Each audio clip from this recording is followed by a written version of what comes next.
today on the menu is this lamb porterhouse basted with butter and aromatics paired with vadouvan, curry yogurt, and some crispy fried potatoes with fresh parsley and sumac to finish.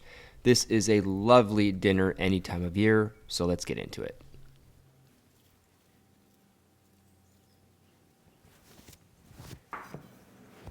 For the lamb porterhouse, I had them sit in the fridge uncovered overnight to dry out a bit. Then I'm going to season them with salt and fresh cracked black pepper. In a large saute pan on medium to high heat, add in a splash of flavorless oil and sear off the lamb until a dark golden brown. About 3 to 4 minutes each side. Just don't forget the edges as well.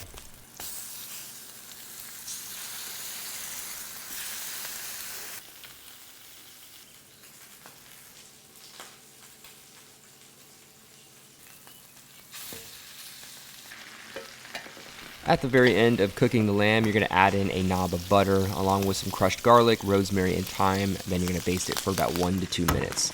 Transfer the steak to a tray and let them rest for about 5 to 10 minutes in a warm spot somewhere in your kitchen.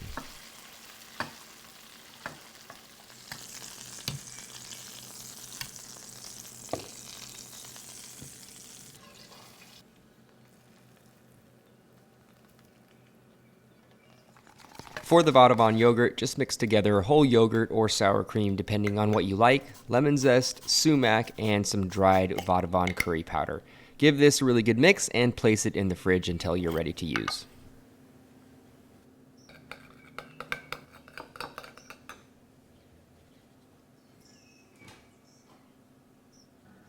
Okay, so now it's time for the potato stacks. I have made these a number of different ways throughout the years, and today I'm making them round just for the heck of it.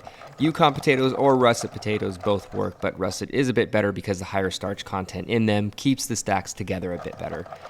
Nonetheless, just make sure to slice the potatoes thin enough for them to be very pliable, and make sure the stacks are at least an inch or more tall.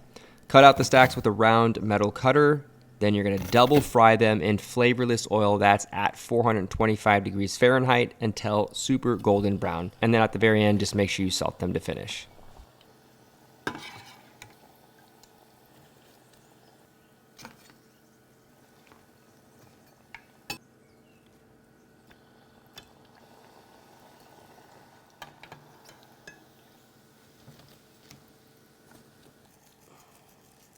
Once everything is ready to go, you're going to smear the curry yogurt almost from edge to edge on the plate. Get a really good sauce coverage. Then you're going to place the lamb porterhouse down. I should have sliced it first, but it is what it is. Then you're going to pour the drippings right over the top. Then goes down the potato stacks, and finally a little parsley and sumac to finish. This is a wonderful dish. I definitely recommend you guys trying it out. Hopefully you guys enjoyed the recipe. If you did, give this video a like, sub to the channel, and drop a comment. I'll see you guys next time with another recipe.